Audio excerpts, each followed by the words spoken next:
It's a free market economy, but it's also a national security issue. Okay. To be an independent country, you need to be independent in food. I tend to think of climate change as a national security issue. I do too. They're not going to be able to do it in time the way they're doing it. And every time, recognize this and adapt and change policy so we can deal with it. Let's look at ourselves right now, okay? Let's say this road we're on is the American political system. And you see past that bridge up there? We have to get past that bridge in the next minute. Except this is what we're stuck on because we can't get there. And you know this as well as I do. I know people in their 20s and 30s that will not have kids because they're like, I'm not going to subject a human being to what's coming. Do you think my children, who are 15 years younger than that, are somehow going to go, God, I always wanted my kids to grow up in Mad Max, eating lizards off the road and murdering their neighbors to get a glass of water? I mean, things are going to break down. Wesley, the passion that you and so many others have on this is what gives me hope in democracy and hope in the future of the country. That's what it's going to take to make change happen. I think we're living in a rigged system. And I think it's very hard to break out of that rigged system because money talks.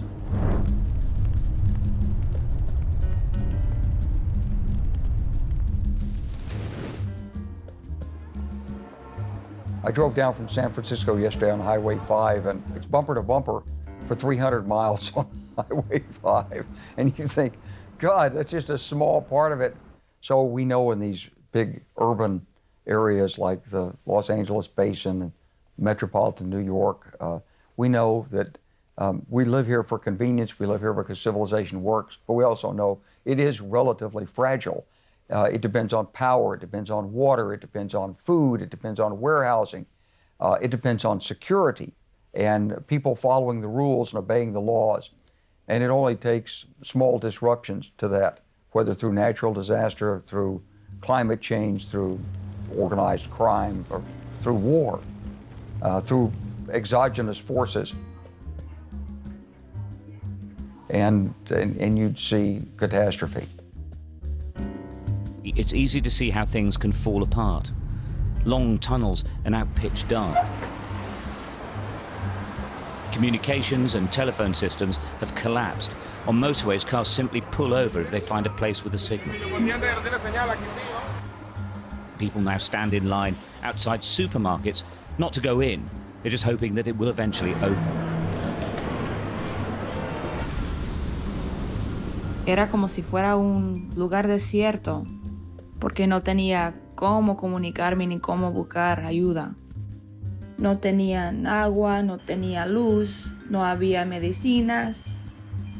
The combination of the weight of scientific evidence and the dynamics of the financial system suggest that in the fullness of time, climate change will threaten financial resilience and longer-term prosperity. All the money in the world will not save us once it starts to fail. And then people will discover that you can't eat a flat-screen TV and you can't eat a German luxury car. What are we gonna do? It's war. And it's a much more serious war than World War II because if we lose, we're all dead. I mean, you'll already be dead, so maybe it doesn't concern you as much, but I don't want my children to starve to death. You're writing me off really early. Please don't write me off so early. 20 more years. Looks good, doesn't it? It does. It's a great part of America. It's like an American icon. My generation, it was the Beach Boys. Yeah. Surfing USA. Yeah. So, you know, tourist heaven.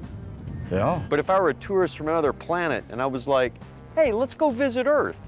And then my travel guide was like, well, it's populated by about 10 billion carnivorous apes, and they're armed. My Let's give you goal 20 more is to years. see is to see your children grown, educated, married, and I want to have great-grandchildren. That's my goal. Okay, if you want to have great-grandchildren, what you have to do is you have to help build that environment that they're going to survive in. I want you to see the facts as they appear to me. I'm a national security guy. That's what I've spent my life working on, trying to protect America, the Constitution, the way we live, and our futures for our children and grandchildren. I love my dad. We're both concerned about security. We're both concerned about the future. But there's definitely a difference in the generational perspective of this. Now, I understand his generation because they grew up right after World War II, the baby boomers. They grew up in a world that was constantly improving. More rights, more money, the economy constantly expanded. They saw us go from fairly primitive industrial society to what we have today. There have been empires that formed and collapsed.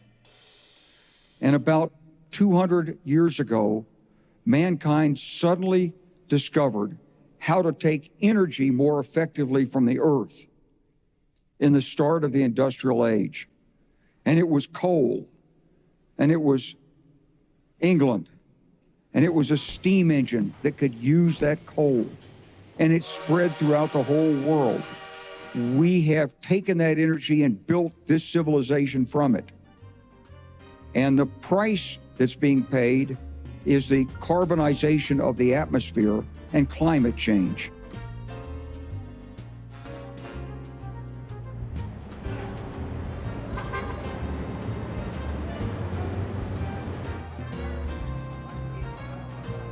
Yeah, that's the finale.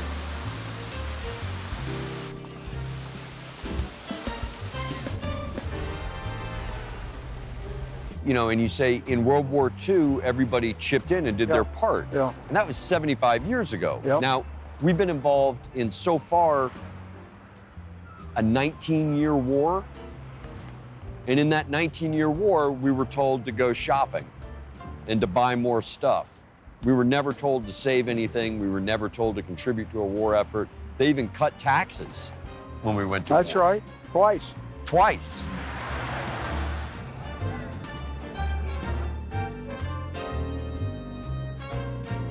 With gambling, the house always wins, and it's a rigged game.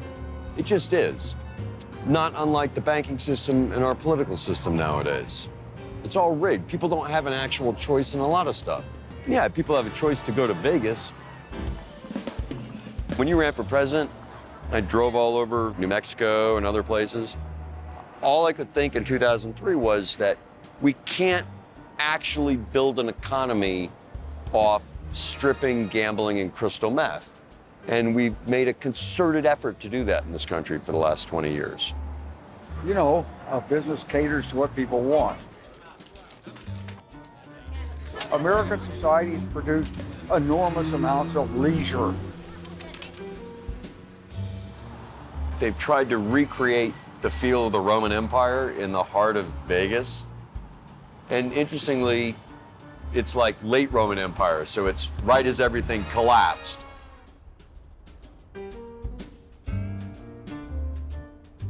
We have the smarts and the know-how and the conscience to know that we have to sustain and protect this earth because this is where we live.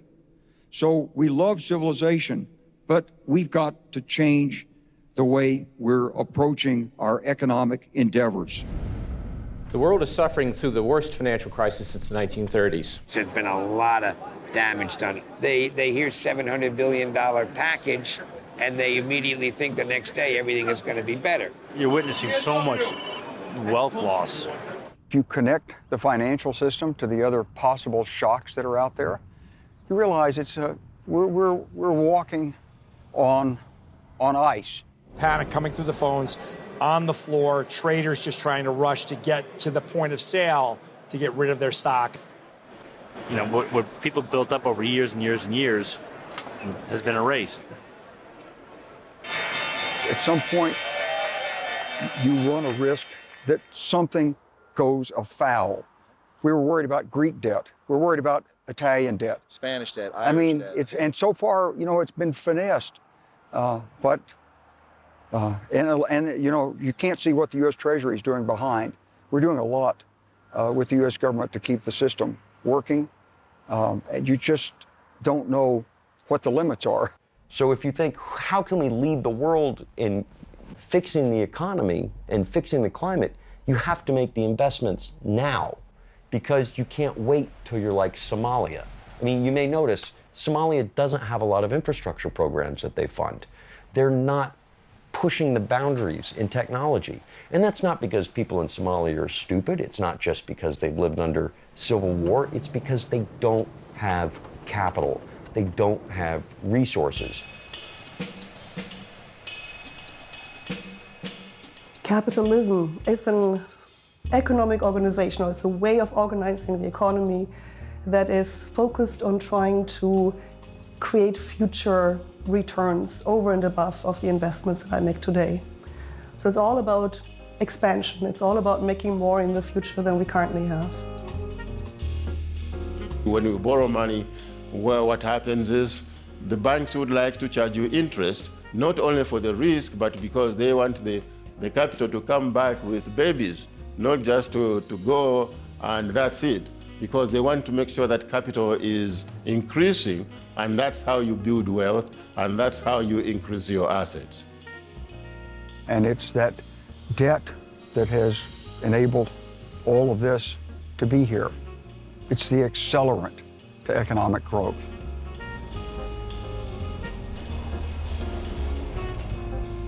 Now, as long as a company can service that debt, it's okay. But consumer debt, if it can't be serviced, is a problem. Mortgage debt, if it can't be serviced, as we've seen, is a problem.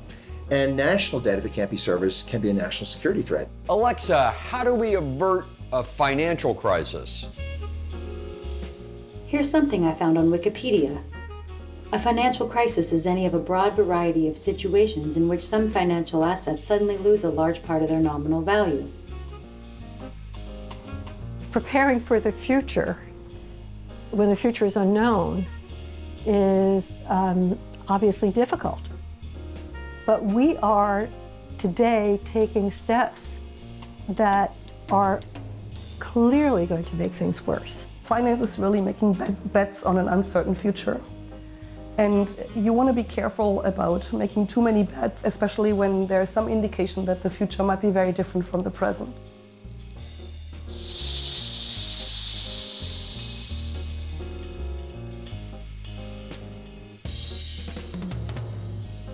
So much of our energy is caught up in the financial system that we've neglected the investment in real things that are required to take the country forward. We haven't really come to grips with this yet because the economic system, the political system just doesn't want to face it.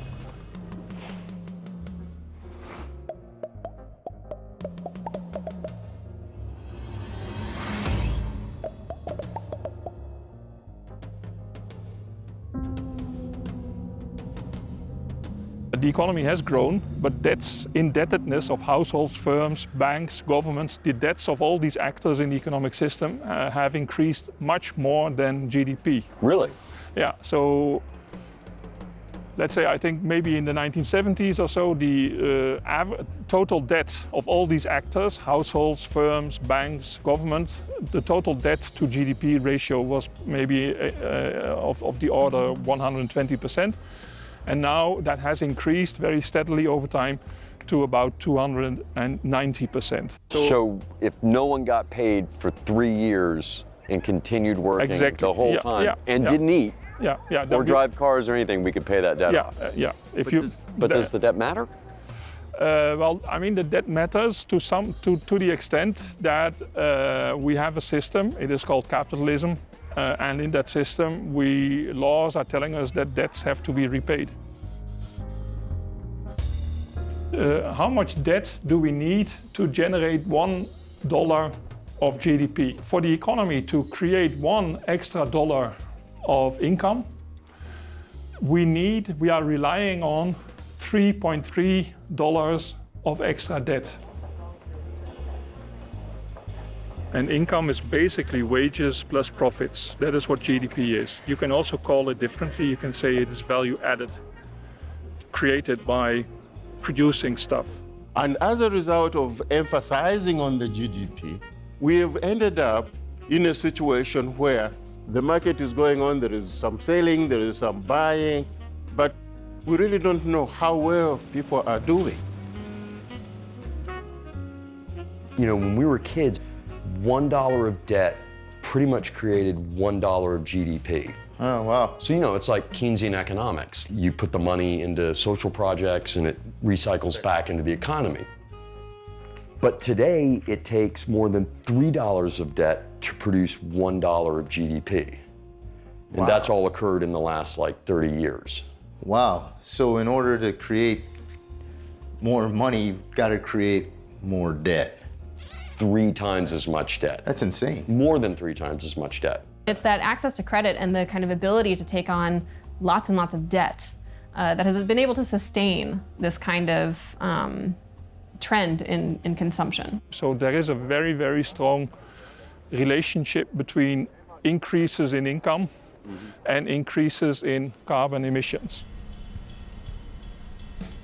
In the US, which is already kind of the most disproportionately high energy producing, high consuming country, per capita spending grew 42% overall from 1990 to 2008, with a 300% increase in spending on furniture, an 80% increase on clothing, and a 15 to 20% increase on vehicles, housing, and food, despite the fact that wages were pretty stagnant over that time period.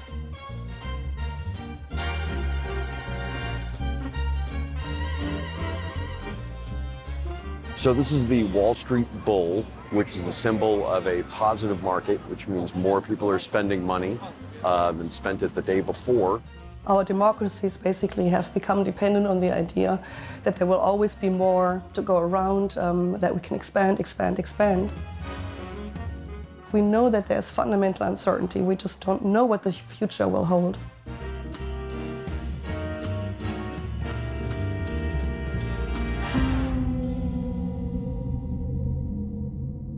Over the course of my career, I've worked in mathematical modeling. I was a space physicist for NASA, and I was on pretty big projects. I was on the Hubble Space Telescope team as a scientist.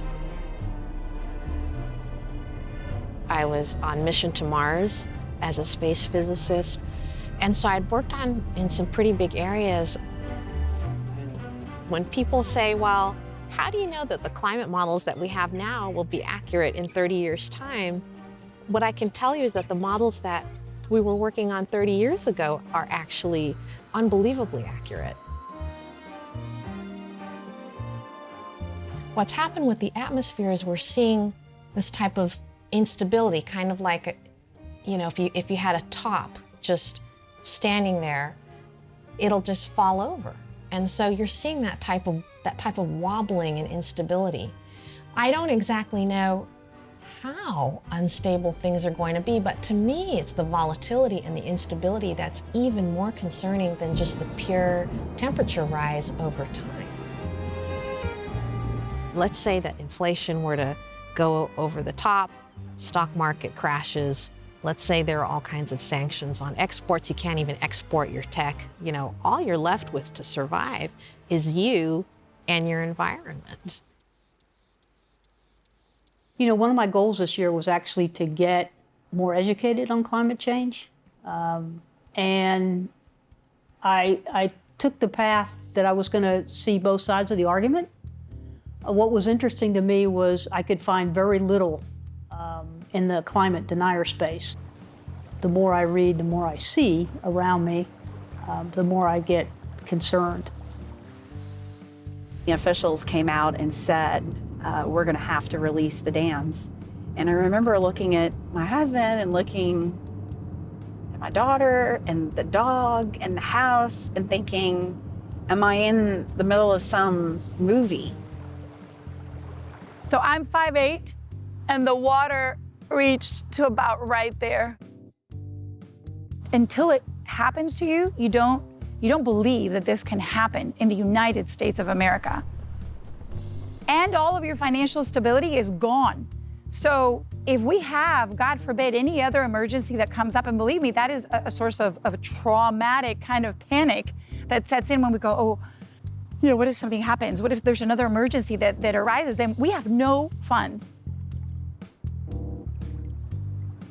Never did I ever imagine that everything that I would work so hard for would be taken from me in a matter of hours. And so I do believe that climate change is going to have a huge economic impact. And what wealth you have can be eradicated in a matter of hours.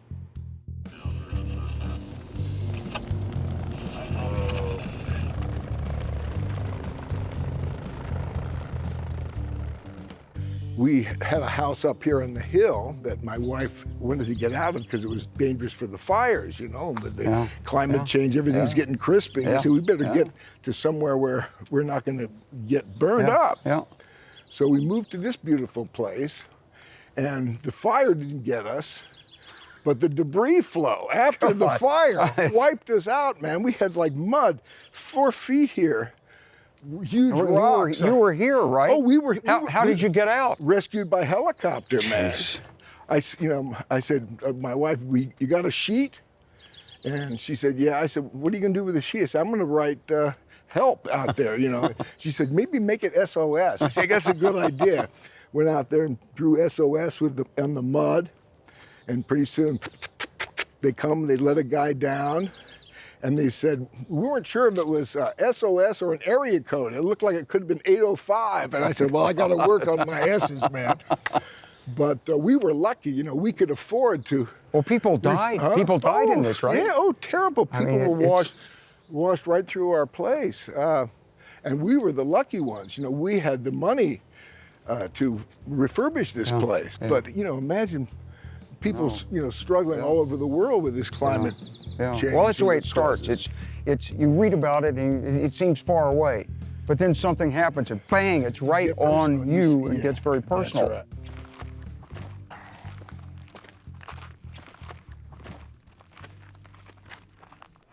Oh my gosh.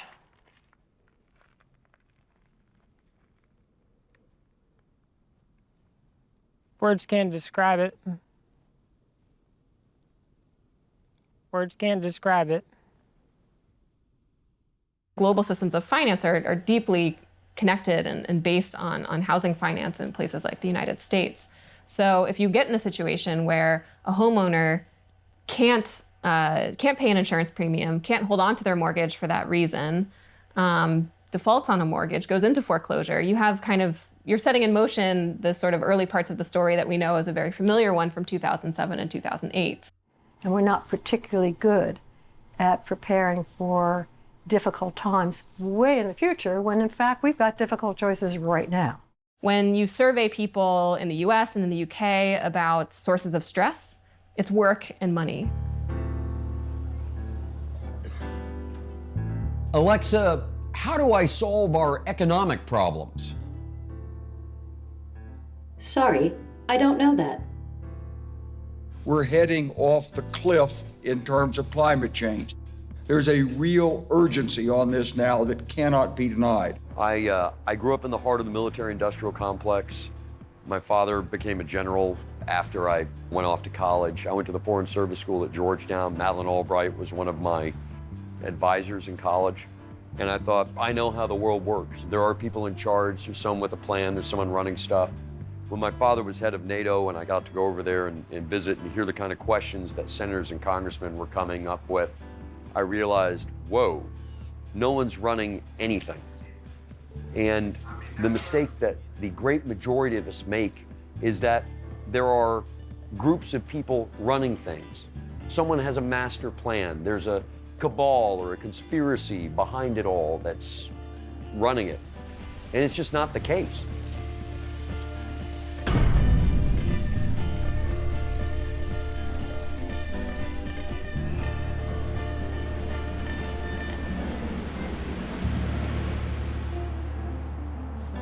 Hey, Wes. How's the conference? Hey, good. Good. No, I think they really wanted to hear what's going on, and what the challenges are. Yeah? And that's what I gave them. God, reading this thing about Venezuela, you see what happens when an economy collapses. Total collapse. I mean, was it just initially the oil prices, or? They've tried to make it a populist democracy, you know, where now Maduro is a dictator, but, you know, supposedly people like him, but in actual fact, Cuba's in there. And I was down about 6 months ago in Colombia, and they were telling me that actually the Cubans are going up to the Venezuelan army and they're disarming them because they don't trust the Venezuelans. This is the way you take over a country. You get rid of, you know, you put your security forces in, then you build up your extra military force, and then you go to the military that might be loyal to the country and say, give us your weapons. So a lot of the Venezuelan militaries become refugees. Oh, wow. They were disarmed and sent out of the country, yeah. And there's millions of people that are just there. They live there, they were born there, and they're struggling to survive. It's, I mean, we're heading in that direction already before we've even had the economic breakdown with armed groups in the streets. You had 20,000 armed people in the streets yesterday. Well, that was just a demonstration. Brought guns. You don't bring guns to a demonstration. Unless you're demonstrating you'd like to kill people that don't agree with you. Venezuela can be an example of what happens when civil society breaks down because you don't have stable, transparent rule of law government and you don't invest in your infrastructure the right way. In many ways, Venezuela is a leading indicator of the challenges that will face the whole world. Many, like Erin Burgos, feel they have no choice. Bueno, no hay luz, no hay agua, no hay comida, no hay trabajo. What was once one of Latin America's wealthiest countries is now its most chaotic and dangerous. But that's what happens in these countries. But by these countries, you mean countries that have incompetent leadership? Countries that have that are failing to take care of their people, but that compensate for that by setting up repressive mechanisms to ensure that they stay in power. I just worry about it happening in the United States. You have a country like Venezuela where the first thing that collapsed is their energy infrastructure. Yeah. And then now we're finding out that it's not just electrical and oil pumping, now their water infrastructure is collapsing. And this is a country that's tropical, that's filled with water. The energy sector has not received the training or investment it needs, and the experts were kicked out. And so the energy sector, in particular the oil sector, is collapsing, and that was a major source of revenue for the country. At the same time, you have significant drought in a country that has a lot of water, which means the dams cannot produce the same electricity as they used to. So you have collapse of the electrical sector, along with the oil sector, along with civil society. And this means you also have collapsing water infrastructure, because even if you have the pipes, if you don't have electricity, you can't operate everything. So severe strain, which means food shortages, riots, lack of money. This is a major problem. The United States and Europe is rich, but if we choose to underinvest in our infrastructure and if we choose to not prepare for the future, we could suffer these kind of consequences as well. The impact of climate change is not a straight line function. It's clearly a progression that is accelerating in magnitude very dramatically. And so any lapse at this point in responding is going to have, I think, a critical impact down the road much sooner than we would anticipate. This is a crisis waiting to happen. It's a slow-moving crisis in front of our eyes. So when you see in a movie, an asteroid's going to hit us in 6 months, but Mr. President, we've been working on this potential problem for 6 years. In real life, the asteroid takes everybody out. The same goes for climate change. The same goes for a whole host of issues we have, because when people see something on TV, and look, politics is a confidence game, and people look at the politician and they go, he must know what he's talking about, or she must know what she's talking about. That doesn't mean there's an actual plan with any kind of systemic machinery behind it to produce results. As the waters start to recede, the financial costs will add up. Are you tired of living in a home like this when you really want to be living in a home like this? Let's check it out. We've got tons of waterfront property and more coming every day. Century 22, now serving parts of California. The sparkling drinks are just dandy.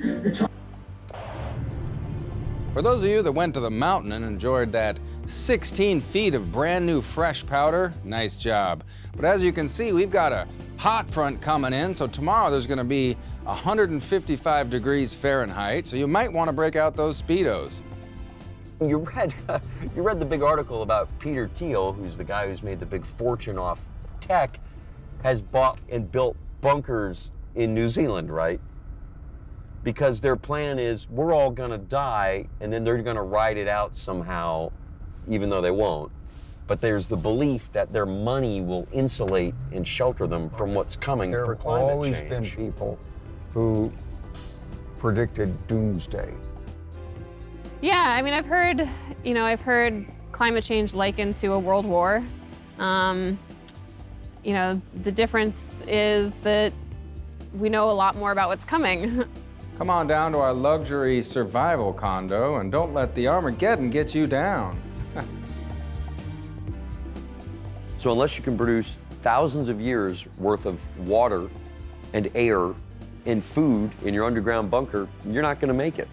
And the most likely outcome will be that the construction workers, probably non-union, that you paid to build this bunker for you, know exactly where it is, and they have access to all the tools to dig you out of it like a truffle. The sooner people start using their money as a tool instead of a goal in life, the faster we're gonna be able to dig ourselves out of this hole. Okay, so Dad, I know you don't want to pay attention and you don't want to be filmed with miniatures because it could, you don't want to look like the guy in Dr. Strangelove or any other retired general playing with things. That's exactly what it looks like. Look, we need to set up something that people can understand how it works. We have like a grocer farmer, another store here, a bank, a homeowner, and then emergency services, and over here's like nature, or we'll even say foreign country or Africa or somewhere else. So, but the first thing I got to do is change how everything's set up, because we need the bank in between the country club and everybody else. We have a huge financial system compared to what I could call the real economy, that is where people work and produce and live.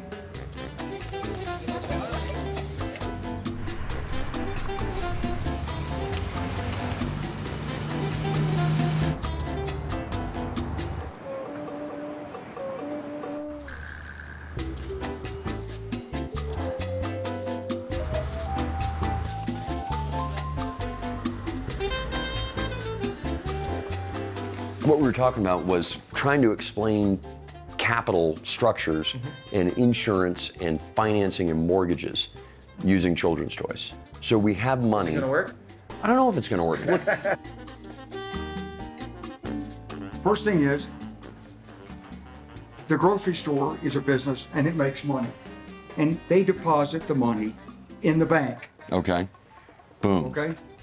John works at the grocery store and he gets paid by the grocery store, and he decides he wants to buy a house. Okay. He doesn't have enough money from his earnings to buy the house, but he goes to the bank and the bank said, oh, we'll give you the money to buy the house, and in return, you'll give us an IOU.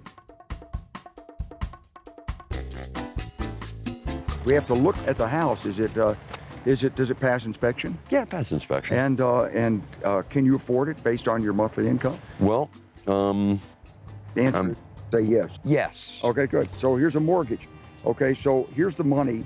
And by the way, this is just like a real bank, because in the real bank, they're not sure, can this guy pay for it? Just tell him yes. Tell him yes. Come on, let's get the money. We typically think the bank takes deposits from us and then lends it out. The balance sheet, it creates one entry on this side, another entry on that side, has sort of claims to come back, and if it really comes back as expected, they make a return on that, and that's basically making money out of thin air. In the old days, I would put this mortgage and I would say, this is an asset for me because you're going to pay me every month to pay this mortgage off, right? So you're telling all your buddies you have that. Better way to make money, okay? So the bank takes the IOU and the bank sells the IOU into what's called the secondary market. Okay. And it gets a fee for that. And once I have this mortgage and maybe the mortgage from many other houses in the neighborhood, and ideally from other neighborhoods as well, I throw this into what we call a special purpose vehicle, which really in legal terms is typically a trust or a corporation, these asset shielding devices. And then you issue claims against these new legal shells to investors.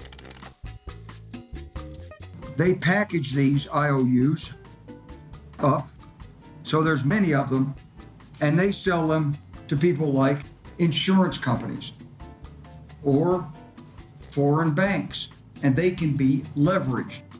Which means I can make loans off these things, Yes, which because are you loans. you have leverage here. So you can make more loans. So the system always generates cash. They can reduce their risk because they're not just buying a mortgage, they're buying a package of mortgages. In some cases, they're just buying a slice of the interest rate off a package of mortgages. And so all of these are called derivatives.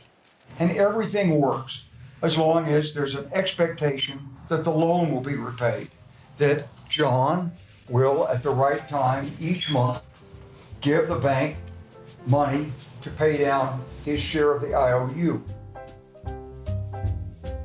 So the old way the banking system worked, it used to work that the banker would look you in the eye and say, "Are you creditworthy? Can I trust you?" The banks really aren't keeping the mortgages on their books anymore. They're selling those mortgages so that they can be repackaged as other kinds of financial instruments. So they're able to sort of pass the buck, pass the risk off to the next person. Depending on how they're rated by the rating agencies, these are reputable investment opportunities for retirement funds. Sure, yeah, pension funds, sure, put them in here.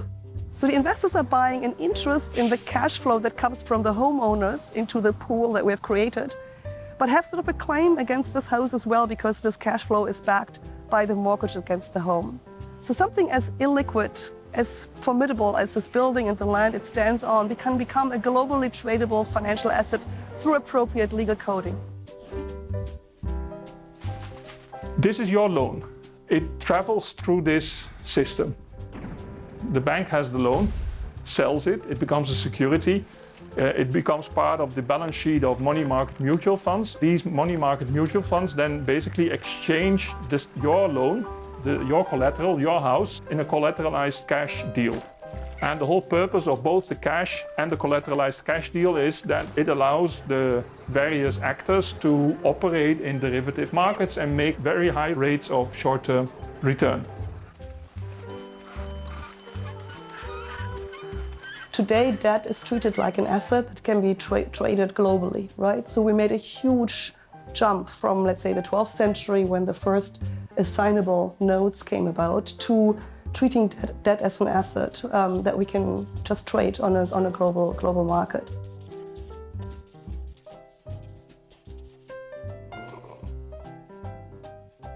At the bottom, there's tangible value. The same value is used not just one time, but 2 or 3 or 4 times in financial sector trading. It is not going to for productive investment in firms. It is also not going to finance and fund climate change mitigation and decarbonization. Money creates more money. Wealth creates more wealth. And this is a circle, and it just goes on.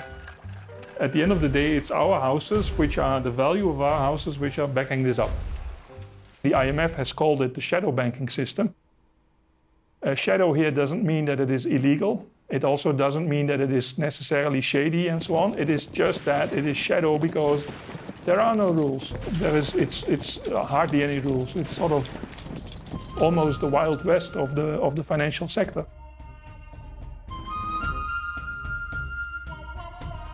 And the problem with the derivative market is there is no market. So it's like one-on-one swaps between bankers. It's like you and I say, hey, I know what bank you're working for, and so I've got some bonds, and I want you to insure them for me in case the interest rate changes. Would you insure these bonds for me? So how much would you charge? You tell me a price. I say, that's a good deal.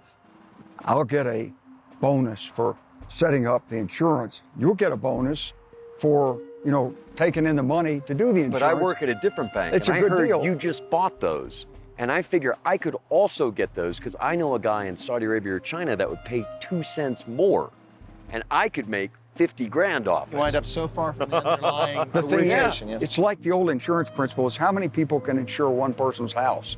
You know, can each person in the neighborhood put a $100,000 policy on that house and each person collect $100,000 when the $100,000 house burns down?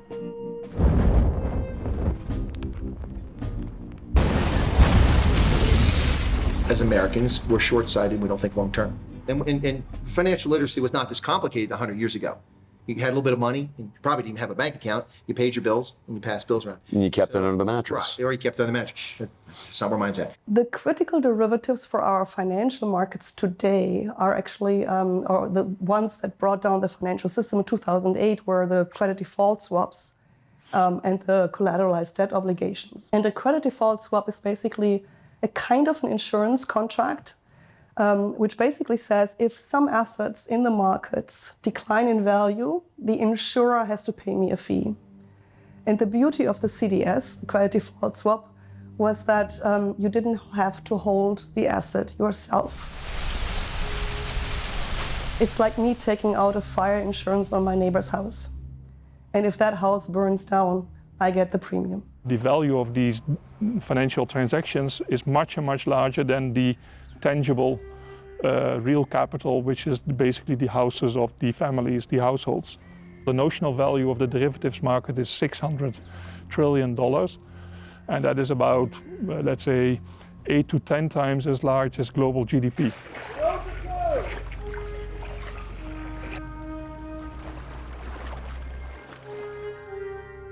So an American city with how many trillions of dollars of real estate value right there, or at least hundreds of billions, it will no longer be there. Like, how does that work? How does that work in the banking sector? How does that work in the insurance market, the reinsurance market?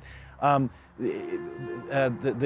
been collateralized off that real estate? This is not just different actors exchanging in different markets or in different legal transactions. Our financial system is such that we have huge banks, mega banks, too big to fail banks, very often operating both sides of the same market. The big banks, they don't necessarily know how much risk their counterparty bank in some other country is willing to undertake. Nobody really understands the legal interdependencies that are built into these contracts, and that can ultimately bring down the entire financial system. The system is so complicated that the accountability is lost. So the real value is actually here. These are all the transactions which are built on top of the real economy.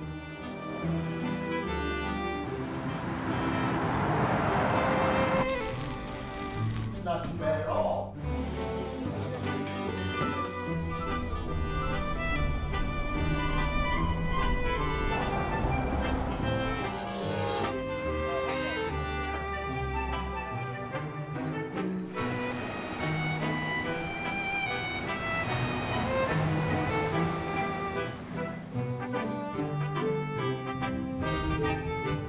Then there's Doherty, the small town of Doherty. There's not a whole lot there today.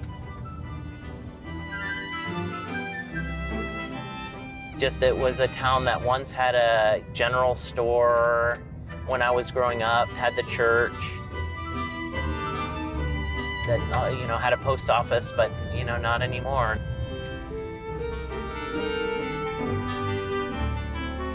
Agriculture in rural America has gotten a preview of the automation that's about to hit the rest of the country in the next 10 years. We're here at the town square in DeWitt, Arkansas, and if you look around, I mean, there's not a ton of bustling businesses here, but one of the busiest businesses is the Department of Human Services.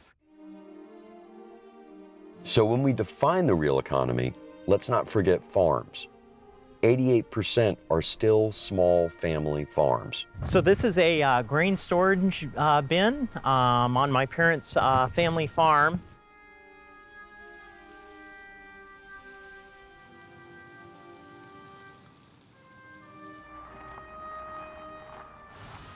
This is my dad's place. He's going to be 87. Mom's 85. They've lived here since 1956. So, a lot of years. Oh, we are a team. Yeah. How many times do you have to have intense rains, heat spells, freezings at the wrong point to get the crops to not come in once?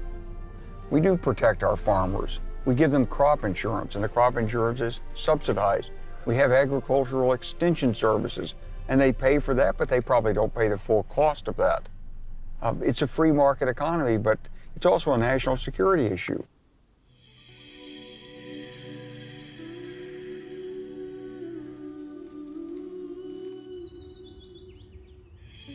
The federal crop insurance program was started as a response to the effects of the Dust Bowl and the Great Depression. Many, many areas throughout the United States were severely affected by the Dust Bowl.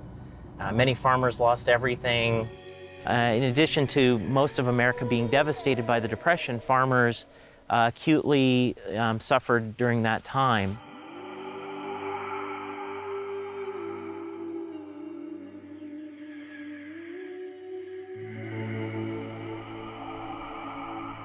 Many parts of the plains were just completely filled with dust. Many crops were lost due to the weather, the extreme weather, due to insects.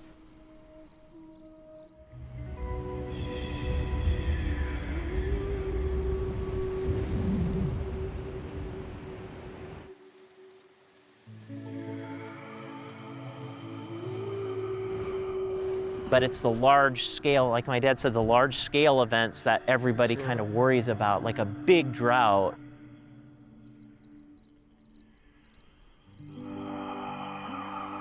I think that our aquifer in some places is down to like 20%, and in a lot of places at 50%. And we're actually using more water than we have at any other time. We have our pumping plants in, and we're building on canals, and this is actually the first phase. We're trying to get water to this Indian biome, and then we're going to use that for the main water supply. In Arkansas, we're going to have a drought event every growing season. It doesn't matter if we just came, like this last flood that we had here, as soon as we came out of that flood event, we were irrigating. Because our soil is, it's not real deep. We have what they call a hard pan underneath it, pretty close to the surface. Which helps with the rice growing. Yes, very helpful. It just gets more expensive every day. We thought we were going to have a lot of infrastructure money maybe to come about, but it hasn't come about. And it's federal infrastructure money that y'all? Well, the way that was originally set up was that the federal government was going to be responsible for 65%, the state 10%, and our local district 25%. And there's a lot of people benefit from this other than just the farmers, but that's who's got to pay for it, is they're going to be the ones that's actually using the water. And I'm assuming we'll have to do a whole bunch of stuff like that as temperature rises and rain patterns change. Then when every person we've talked to about farming and different methods of farming, whether it's till or no-till or organic or not, each piece of land is different. And each little community is different. And the ecosystem there is different. So how can a giant JP Morgan, how can they service a community like this? Well, and why would they want to? Yeah. That's the rest of the story. I mean, that's not going to be a profit center for them to come out here and look at a man that's farming 2,000, 3,000 acres. They're looking for 20, 50,000 acre farms to where they can justify spending some time on them. The relationships with the banks, they've gotten big too. Yeah. But it used to be these smaller banks, and they knew your dad and his dad. Hey, if you went to a farm sale and, hey, I like this tractor, and it was $20,000, you just call the bank and says, hey, I need it. And, okay, it's in your account. 60 years ago, if you made a crop, you made money. Period. If you made a crop, you paid all your bills and you could send your kids to school and you buy your groceries, you were okay. Today, you can make a crop and lose your assets.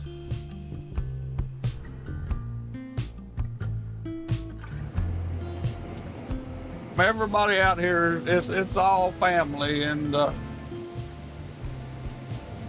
I mean, if you were 30 years ago when we did this, you know, a combine was $35,000, and now a combine is, you know, $400,000.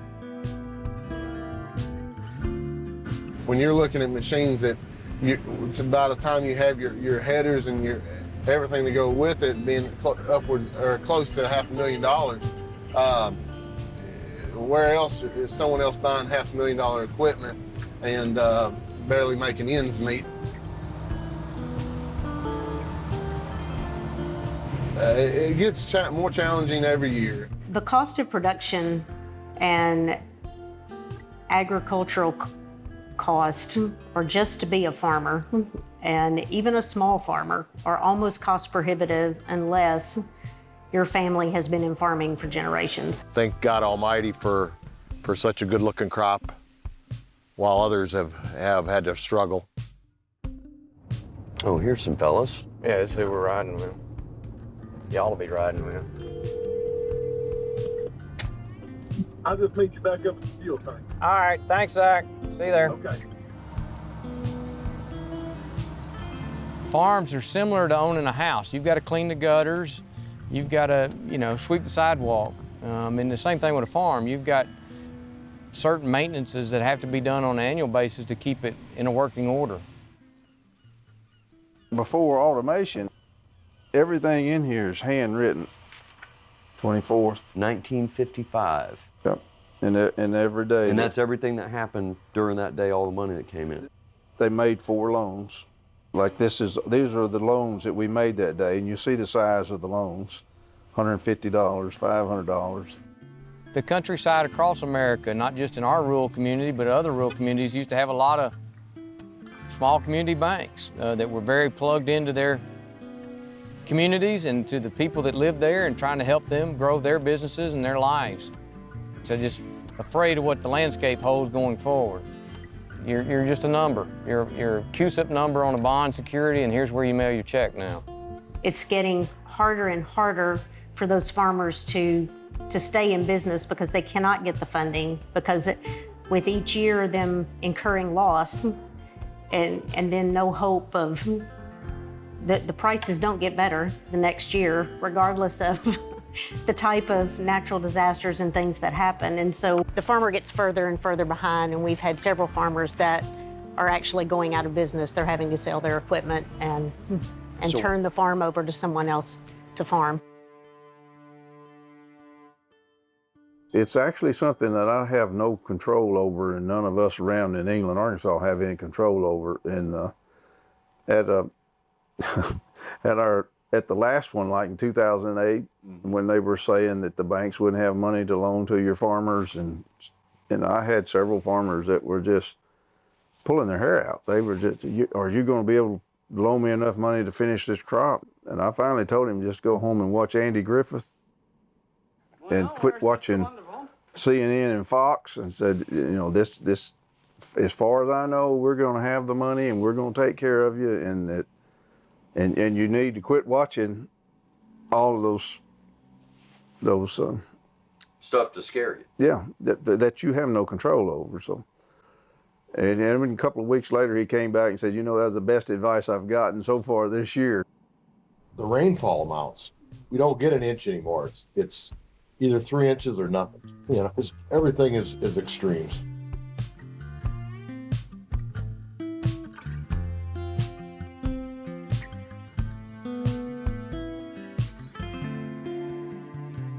Many of those restrictions on banks are being peeled back.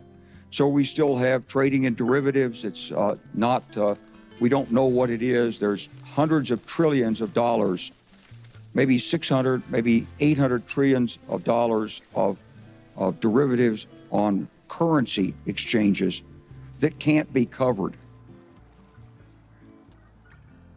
It's like after the 1980s, we said, oh, Gordon Gekko's a great guy. He taught us greed is good. Look what it's gotten us. It's a cycle in America. You have to create wealth. You can't create wealth by just taking it from other people through taxes. People have to be incentivized to create wealth, and this has been the great. But wait a minute. This has been the great virtues of Western democracy for 300 years. But it's also been the as massively we've created misunderstood is, so go back to the post-Civil War United States and the growth. The growth was made off land that people were literally killed and chased off of, and then they're like, hey man, look at all this free land. And that's how money was made. You have to resolve that we can do better going forward. American capitalism can be pretty heartless. If you look back at the American Civil War and what happened right afterwards, we industrialized America, we went into the Gilded Age. People looked at these robber barons and said, this can't last. And we ended up in the progressive movement. This is the age of Reagan. The Reagan era was the relaxation of the administrative state. It was the sort of, you know, let big firms get bigger. It's let's make money. Let's do it all with money. Let's let charities take care of people, forget about government programs. And that's run really since Reagan was elected. Thank you very much. I was raised red. I was raised in a red family. I grew up in the 80s.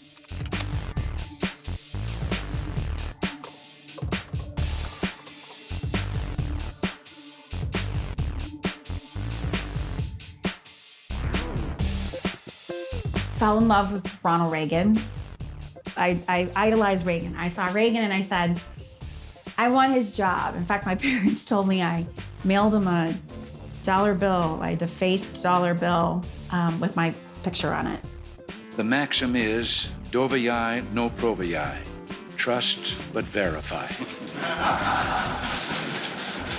Но значение этого... На каждой встрече вы это повторяете. You repeat that at every meeting. But I wanted to be in politics. I wanted to be the first woman president of the United States. I thought it was fascinating. We can leave our children with an unrepayable massive debt and a shattered economy, or we can leave them liberty in a land where every individual has the opportunity to be whatever God intended us to be. You know, people like to say economics is a science, but it really follows politics. Keynes came out and looked at it. He saw the political need. That's how we understood macroeconomics. Friedman came out and looked at it, and he saw deficit spending, and he saw government control, and he saw high taxes, and he said there has to be a better way. He reinvented classical economics.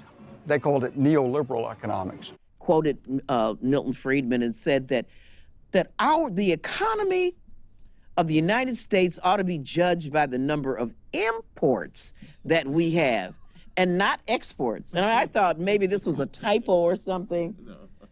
And so I asked him, I said, are you for real?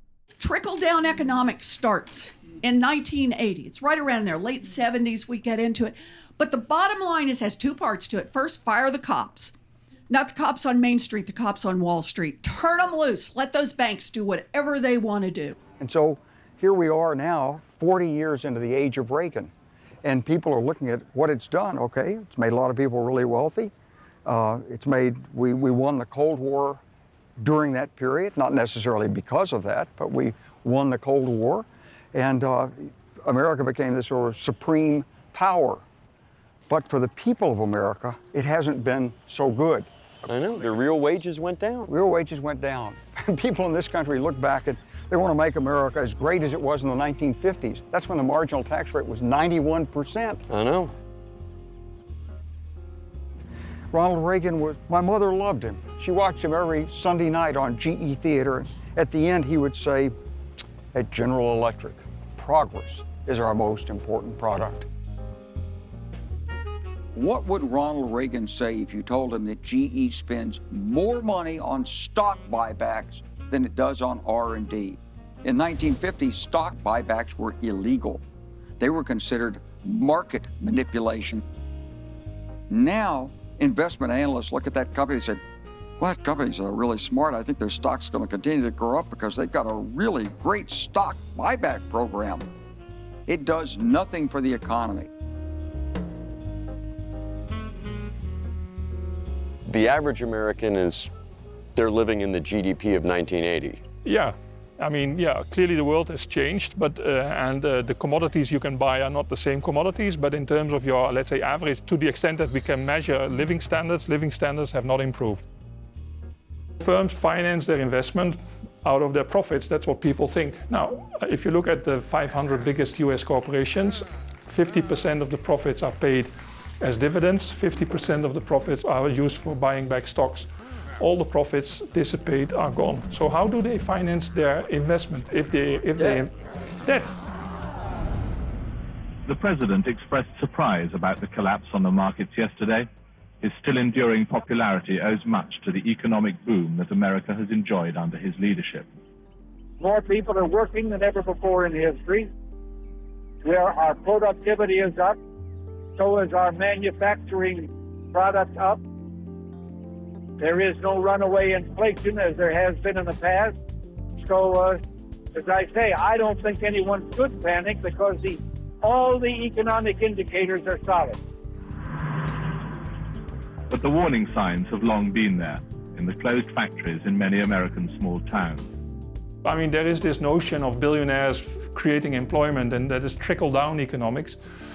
The problem about that is that in history, it has never happened.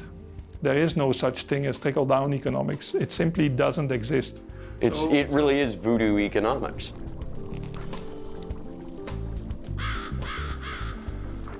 When you put the smartest people in the world in finance, which is what we've done for the last 25 years in this country, you can't hold back their imagination and their creativity.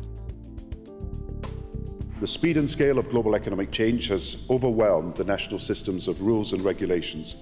So our first test is to agree tougher and more transparent supervision of banks, hedge funds, and what is known as the global shadow banking system. And so when you get right down to it, I'm a licensed banker. So when the regulators come to my bank, we're a very simple little bank. They look for the SOPs, they look for due diligence on projects we've done. It's pretty easy. You go to a big bank, Wells or JP Morgan or Goldman, and you're a regulator, like, what is this? I see these emails, and I mean, they don't understand it because they're not working in it. They didn't invent it. Sure. It's like trying to teach people a theory of quantum gravity when they've had a high school physics course and they're inspecting Stephen Hawking or something. The Earth is an abundant natural system that can't expand forever. The beauty of the legal code, and derivatives are a product of the legal code, is that we can expand it how far we want, right? So we always create new types of assets, we create new types of legal tricks in the end, and the two systems are not easily compatible. If you're very rich and you gamble with your money and you lose it in Las Vegas, that is what you want, and it's your problem. But here, if they lose their money here, it is our problem. The market can't punish for things it doesn't know anything about. And they haven't factored any of the risks that all this could change. Natural disaster could have major repercussions for our financial system just because they will have an effect on the asset values. The new law allows the 12 Federal Reserve banks to issue additional currency on good assets, and thus the banks that reopen will be able to meet every legitimate call. It is sound currency because it is backed by actual good assets.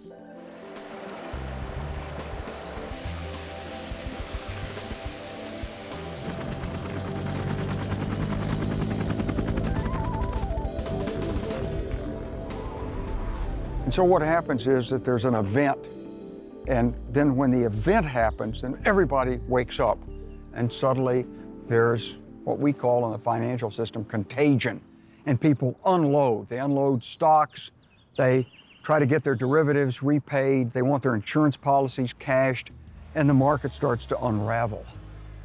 When the market starts to go down, the plugs get pulled everywhere. And so what you're dealing with in climate change is not only the direct impact, but also the possibility of contagion. Economic contagion. Economic Financial. contagion. Yep. Those views are merely forecasts, and as always, will evolve with the arrival of new information.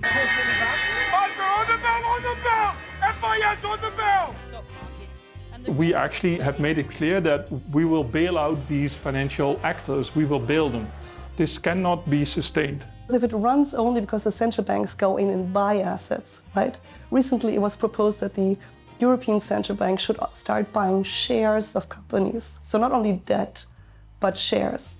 So we're effectively socializing the obligation to create financial returns for the holders of capital assets. And that can't go on forever.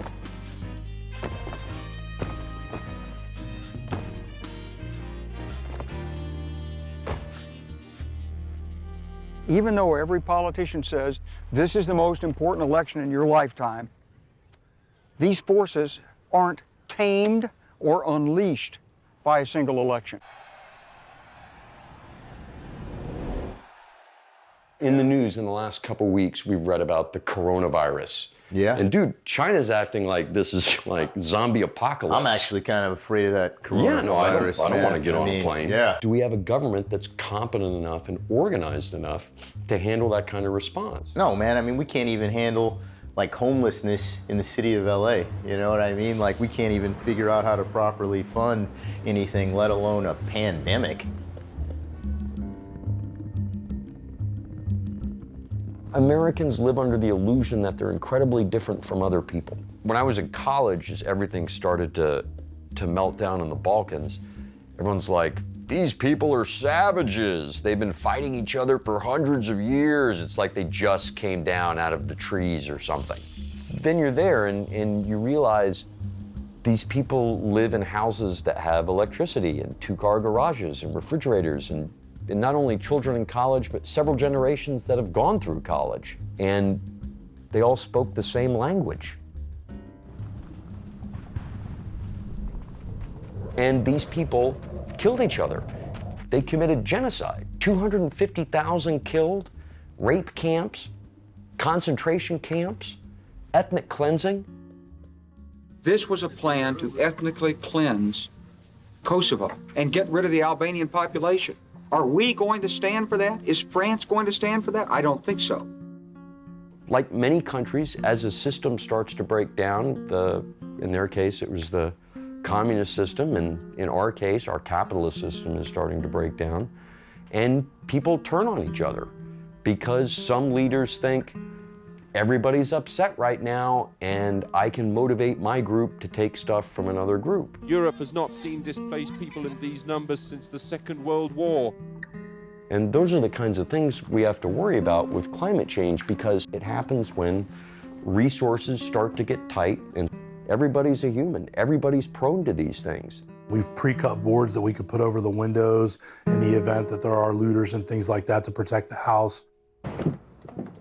Yeah, you saw they won, right? He knew they won. Well, the UN said just 2 weeks ago, 1 billion within 30 years. Okay, 1 billion displaced people, 1 billion refugees, because they can't grow their food the way they used to because of the drought or because of floods or because of collapse of systems.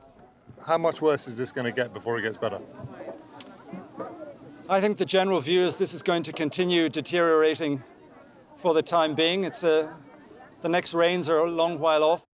For the world, this is a very bad thing because it's billions of people dislocated, massive economic consequences.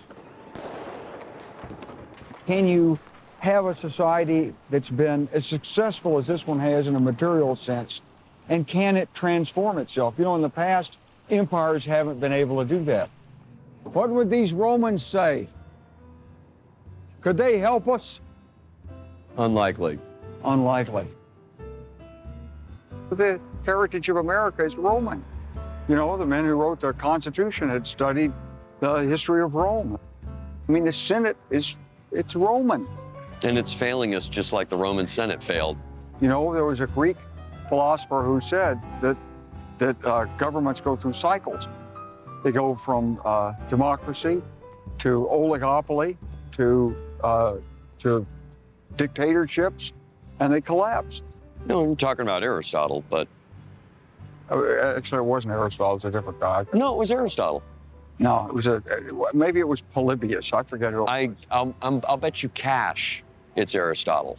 Because we're in Vegas, I will bet you cash it's Aristotle. You will? Because Aristotle came up with the definitions of the 3 kinds of governments and their alter egos. So you have a democracy, which when it goes bad becomes a mobocracy. You have a monarchy, which when it goes bad becomes a tyranny. And you have an aristocracy, which when it goes bad becomes an oligopoly. He's building on the work of a predecessor. What's the name of the predecessor? We have to find that out. I don't know. You tell me. We'll find it. I don't know. I have to look it up. Wealth was attained largely through trade. Into the warehouses flowed goods from all over the empire and beyond. It was the wealthy few, rather than the many, who benefited from the riches and vast resources of the empire. This imbalance and the irresponsible behavior of public officials would become major reasons for Rome's eventual decline. Okay, so Dad and I had this bet, and I need you to see if I'm right or he's right. Okay. It's about Aristotle. Oh, boy. I know. So, you know, I was like, well, Aristotle described, you know, the death of democracy and what happens to different forms of government as they decay.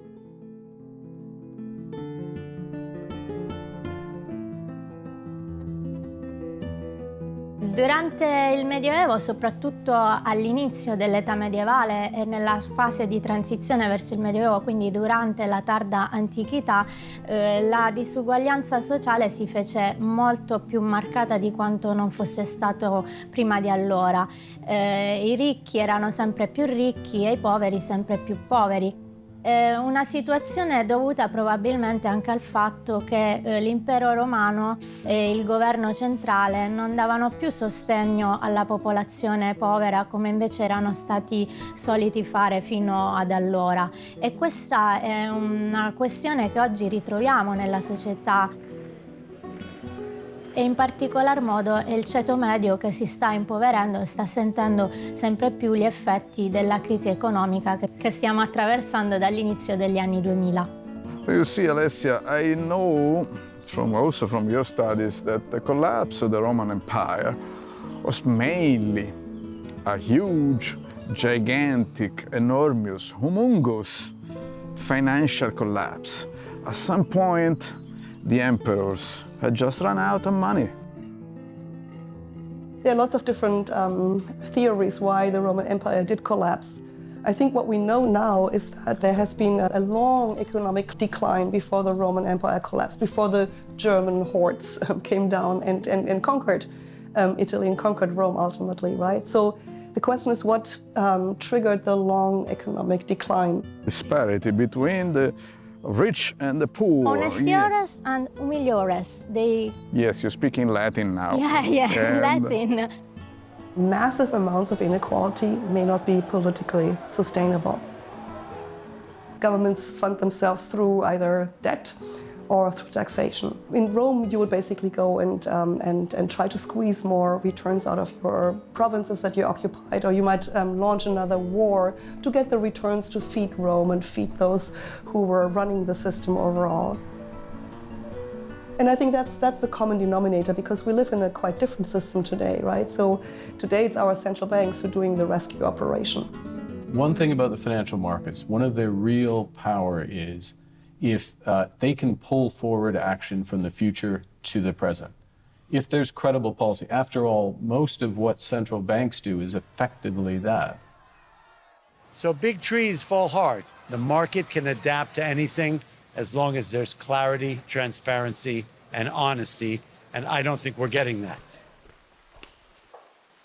There were a lot of things that caused the problem, but I mean, essentially, the structure of Rome held together for a good long time until finally it just ran out of economic wherewithal and leadership.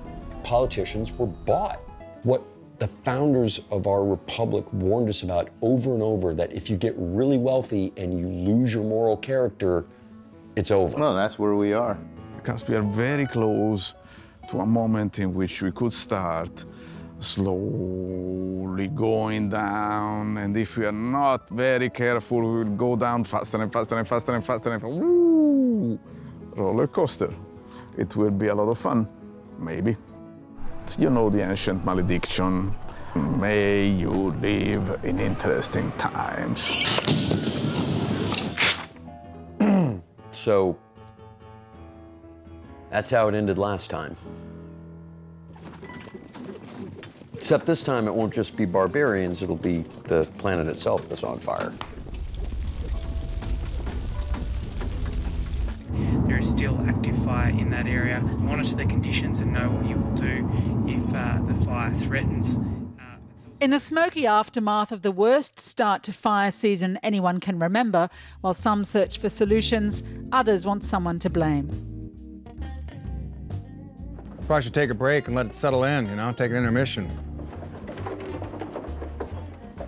Financial ingenuity has been part of this system since the Dutch invented the but limited liability but a lot company. of it isn't and financial. Lloyd's of London. But Dad, listen. People get pretty Everybody good at thought this. Bernie Madoff was a genius. Yeah. Foreign investors looked at the United States and said, the United States, they're the best. That's the safest place in the world I can put my money. I mean, we've had 5, 6 biblical-like events. We're continuing to have them. So I need to question the validity of the value of and viability of my land long term.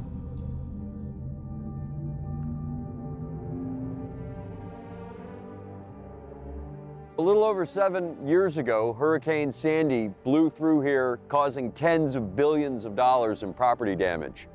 And since then, New York has built more, bigger, taller, and more expensive because we, the people, are on the hook for the cost of the insurance if another hurricane comes and hits New York City.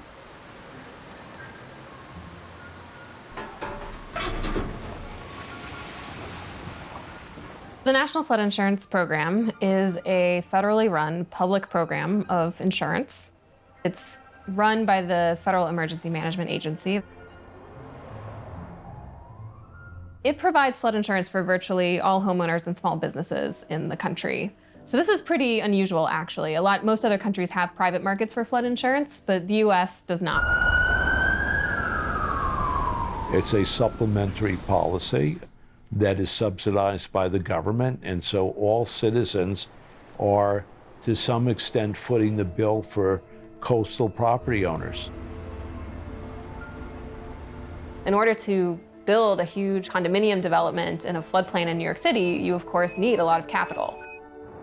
Municipal actors in New York City are very interested in continuing to promote a version of New York City in which as much of the available land remains viable for continued economic development, because property taxes are so important there as elsewhere.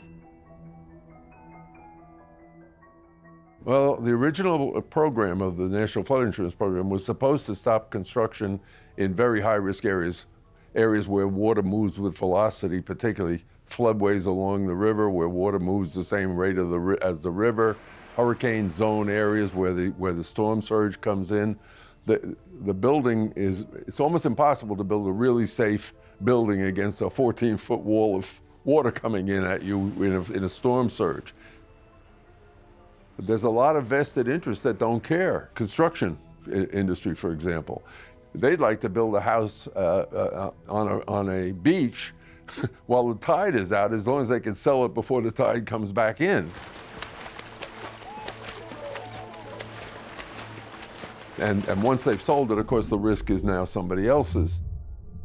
The ways in which financial actors securitized mortgages in the run-up to the last financial crisis is still going on. So the building contractors all want to minimize the flood program.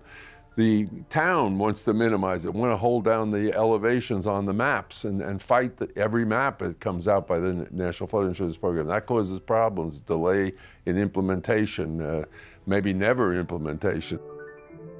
The coastal communities are on some of the most valuable land in the country, and as a consequence, people are going to fight to protect their investment positions.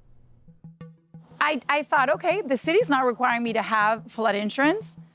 My realtor didn't tell me I had to have flood insurance. You know, honestly, you don't look at the flood maps when you move into a neighborhood. You fall in love with the house. And 85% of the people in my neighborhood were not insured. Shelter. The United States is uniquely vulnerable to building into disaster-likely, physically vulnerable areas because of our reliance on local rule, particularly for zoning decisions. And that's part of our bedrock of the United States, state rights and local rights. And it actually has a lot of advantages, but it has a major disadvantage, which is that local governments depend on revenues that are coming from their buildings, from their residents who are building and living in their localities. And that means that all residents benefit from development. The politics of provision are so tied up with land values in the United States that if property values go down, then the tax assessments adjust to reflect that, and you're bringing in less revenue for the tax base, which means less investment in local amenities and schools and local public transportation. In Texas, we don't have state income tax. It's another reason why you want to live here, because it's cheap. But people are taxed on their land. The maps that are in existence for where a 100 or 500-year flood will happen are so outdated and no longer accurate. The risk and the cost of that risk, even within the insurance industry, is not as accurate as it needs to be in order for us to appreciate what the cost of climate is. Insurance actors have found ways to kind of take an insurance policy and securitize that and transfer it to kind of capital risk markets. So they're not really holding the bag, which means that they're willing to kind of underwrite more and more property, which means that people can kind of continue to build in risky areas. I don't think anyone would want to come in and look at the house and come through salt water and want to buy it. This is my nest egg. Yeah. This is how I'm going to help my kids and my retirement. Right. But now, because you bought it in an area where there's rising sea level, maybe that nest egg's not so secure. And in order to convert his nest egg to cash, he's got to be able to sell the house. Yeah.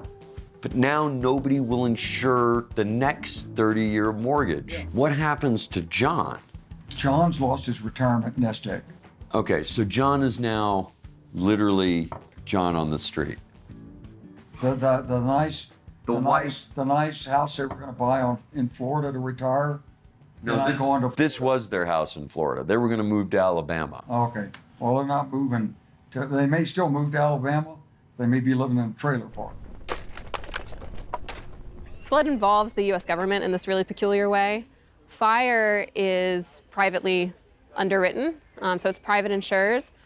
And what's happening with fire risk is that some primary insurers are going out of business. You know, an event like the California wildfires, that can put an insurer out of business if they have outstanding liabilities that exceed what they can pay off. Then we started talking, and you told me about buying a house in Sausalito. Yeah. So what happened?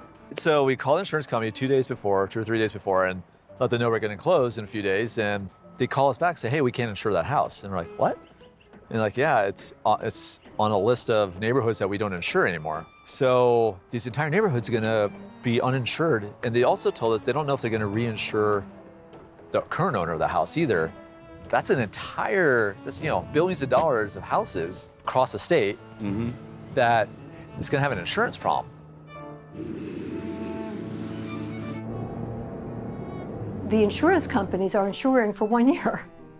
So as things get worse, the insurance companies are definitely not going to be able to come to the rescue of these homeowners.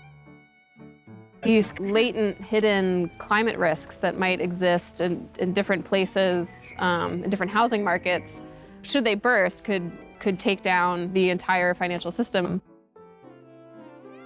And right now, this house is listed for $49,000. At the peak of the market, it went to about $250,000. It's not only the owners that lose their assets, it's the financial intermediaries that lose their claims against them. It's those that bought the securitized mortgages and other assets that are linked to them, just as we have seen in the 2008 crisis. And unless we're prepared to continue to write the same check over and over again, we need to start to scrutinize, are we hardening the utilities and the infrastructure around these homes sufficiently so they can weather these storms going forward? Or should we, in fact, not permit the investment of capital that is going to be subject to climate change conditions in a negative way? And we need to think about that. No, that's the really scary thing, because we're not hardening any of our infrastructure. I mean, not yet. It's very expensive. There's guys thinking about it, but nobody's done it yet. Well, from an oil company standpoint, most of the major assets in the United States, and actually globally, are on the coastline. From that standpoint, the facilities are as vulnerable as people's homes.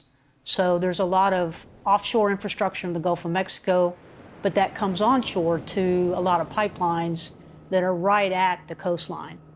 And so as the coastline erodes, those pipelines become noticeable and vulnerable and have to be buried deeper or infrastructure put around it to protect it. So indeed, hardening of infrastructure, utilities and the fires that have been associated with that, or the pipelines, people are worried about how to protect those going forward. Nature is going to be eroding the foundations of our economy.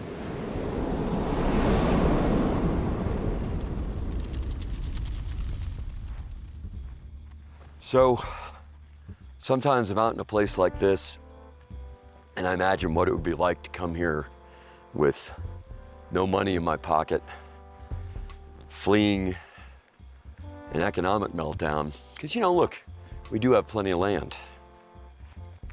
But if I had to survive out here and didn't have the money to buy something to provide me power, some way to get water out of a fairly dry land, while we love pristine nature and we like to hike in it, hunt in it, camp in it, all those things we do thanks to the technology that you bought at the store, the tent, the gun, the flashlight, the lighter.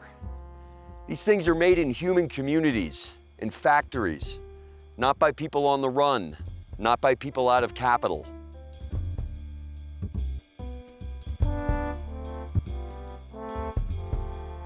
It's all about capital. So here's what happens. Capital is going to flow to where it can make the most money for the capital owner. A town like this, which was a silver mining town, is a good example of foraging theory, where if you're an animal, or, and these things translate into the human world as well, and you've got a choice between two things, one that's easy to get and one that's hard to get. If the easy thing to get is worth more, that's what you're going to go for.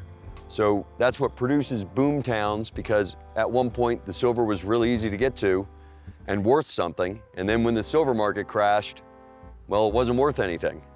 So they moved on to find the next easiest thing to mine. These patterns of capital do not change over time. Capital is always going to seek the greatest return. And as soon as that return isn't paying off, It's going to pull up stakes and go somewhere else.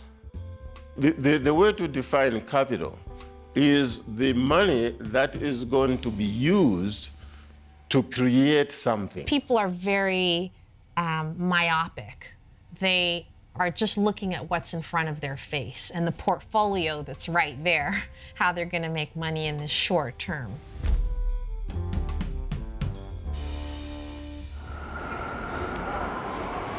How you doing, Frank? So, you know, look, we look around and it's like, this is all the capital. This is all the capital in the world, headquartered right here. Right. And I'm assuming they all want to live, you know, past 2050. And so we got to change over. Are they beating down a trail to your door to invest? No, they're not. We have to search for the right type of investors for our projects. And when we do find the investors for our projects, it's extremely difficult to create the value or pull out the value for our projects that the investors should recognize immediately. If somebody can get 15% on their money doing derivatives, why would they want to get 5% on their money doing renewable? Because they would be able to use the investment tax credit. Everybody wants a return and everybody wants to maximize their return. And the only groups that I know can maximize their return for renewable energy projects today are the wealthy individuals that have passive income. And what do we think of as like wealthy individuals? Because I think a lot of Americans think if someone has $500,000, they're a wealthy individual. And we're talking about people who have hundreds and hundreds of millions of dollars of net worth. So minimum $100 million of net worth in order to... I would say so. But there's not many people, maybe less than 1% of the population that has that type of investment portfolio or investments generating passive income. Any more comments? That's pretty close, all right. Pretty close. Perfect. All right. So when there's not investment in the market towards the technology that would help for climate solutions and renewables and clean energy, then that trickles down into the entire life stream or life cycle, you know, the whole flow of business. Lord Keynes, who was the founder of macroeconomics, asked the question, why do people invest? And honestly, there's no answer. He called it animal spirits. I can tell you people are risk averse. And after 2008, they're even more risk averse. When I go to these business conferences and I see my friends, I ask the guy who's worth $100 million, I said, what are you working on now? He says, you know, he said, I'm pretty happy where I am. And, you know, I've got the house in Mexico and we're looking after the grandkids. And I mean, he's not investing in taking risks. He's not creating jobs for the rest of us, at least not directly. That's the animal spirits that are out there in too much of the business community right now. So the only way you can replace that is with government leadership. The Erie Canal, the Transcontinental Railroad, the Panama Canal, the space program, the interstate highway system. In no case did a group of entrepreneurs get together and say, hey, let's build the interstate highway system. No, it was a dream that Ike pushed in 1955 that came from a study done during World War II that showed that you needed these highways for national security purposes. This is no partisan policy. No one has a monopoly on truth and on the facts that affect this country. We must work together. The United States is highly disaggregated. We have 50 states, one nation, many counties, many regions, tens of thousands of cities, and they all have a voice in how things are done. And it's hard to get us to collaborate on certain projects unless we all align and agree it's necessary, and we feel some urgency to get it done. If the Australian military study, the US military study, and the British military study are all correct, we've got about 30 years if we don't do anything until civilization collapses, which I'm guessing doesn't have a good rate of return. Correct. So Wes, there are actually those who would tell you that we may be beyond the tipping point already. I don't subscribe to that, by the way. If you do subscribe to that, then it almost makes the investment in, wind and solar not pertinent.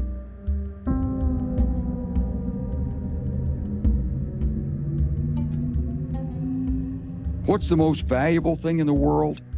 The most valuable thing. It's oil reserves in the ground. It's worth more than the GDP of the United States, more than the stock market, more than the stock markets of all the Western countries. It's oil in the ground. And the people that have that oil, they want it to be used. Whatever you hear about Saudi Arabia saying they're gonna, move beyond a petrol-based economy, yeah. But they're gonna move at their pace, and they need those petrodollars to get there. The societal costs right now are much greater than the economic costs of taking it out of the ground.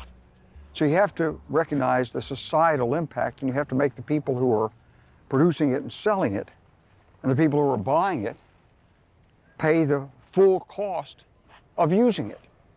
And that means a tax. But we didn't even do that with security, though, because realistically, we've subsidized the oil industry for 50 years by knocking over governments, by protecting shipping lanes for it, oil lanes. So we couldn't even do it when it came to having them pay for their own extraction and security. It's true, but one of the reasons we couldn't do it is because we didn't really have the alternative. What's the sound? We didn't really have the alternative, technically.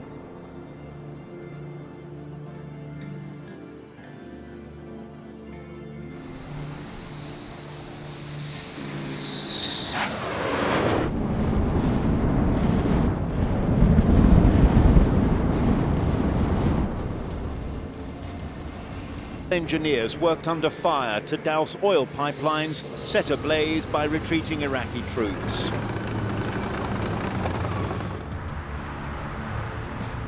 Animal fats and tallow could no longer supply the ever-growing need for candles and lubricants.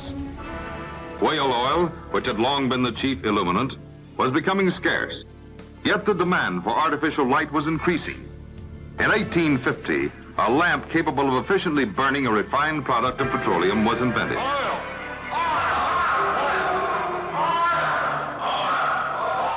Early oil production, they used steam power for the drilling, for the riggings, and different pieces of equipment, and that steam power probably was produced by burning wood or coal. So you'd use wood or coal to get oil. Today we use electricity to get oil, or we use gas to get oil. So we use one form of energy to get another, and that's one of the interconnected aspects of energy that's kind of surprising for people, is how interdependent it is. We don't have an economy that runs on one form of energy. We have an economy that runs on many forms.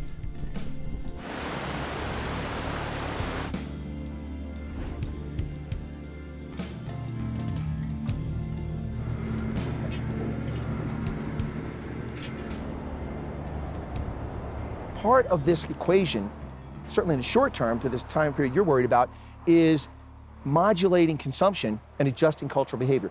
But people aren't talking about that. No one wants to blame anybody. If you want to blame industry, well, industry exists because people buy their things or use their things. So they're the ultimate consumers.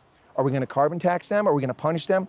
Or maybe part of the equation is we all accept responsibility and we get a cultural change to take place here to go back to where we were 20 or 30 or 40 years ago. You might, but that's hard. The vast majority of our individual impact comes from housing, transport, and food. These are kind of big structural issues that can't really be addressed adequately by changing the brand of paper towels you buy.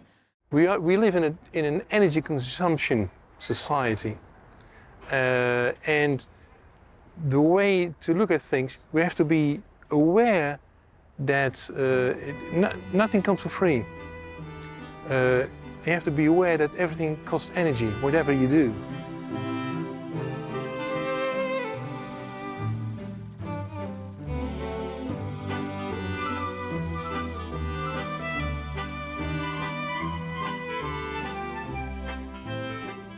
This is not what public space looks like in the US. No. But I notice here in the Netherlands, everybody's riding bikes everywhere. They are, yeah. And that doesn't strangely require gasoline. Nope.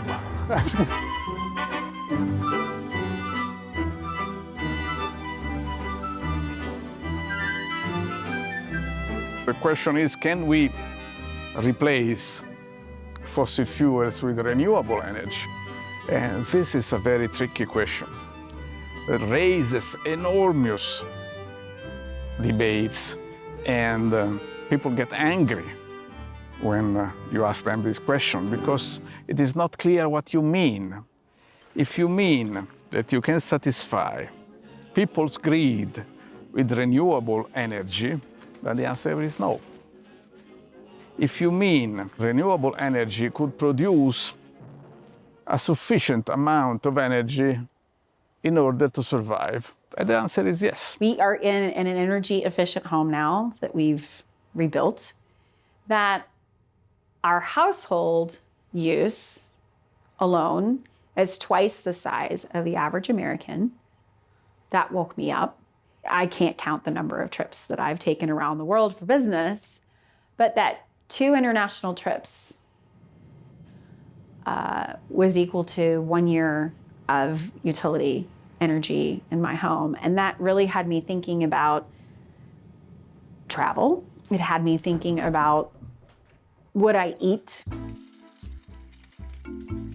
Another surprise for many people is how much energy we use in the food system. And complete dinners. In the United States, we use 100 quadrillion BTU of energy a year. A BTU is a British thermal unit. 1 BTU is about the energy content of a kitchen match. So in the United States, we use 100 billion million kitchen matches of energy per year.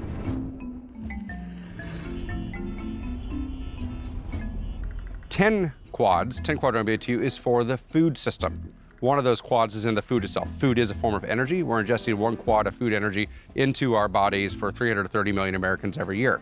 The other 9 quads is for the rest of the food system. This is in the agrochemicals, the fertilizers and pesticides, diesel for tractors, the energy for refrigeration, the energy for drying crops at silos, warehouses, transportation, plus the energy to cook at our homes. Pies are done. 3 or 4 quads of that is just for the cold chain. That's the refrigeration system, refrigerated trucks, refrigerated warehouses, and refrigerators and freezers at our homes and businesses. The energy embedded in the cold chain of the food system in the United States is more energy than entire countries like Switzerland and Sweden consume in a year combined.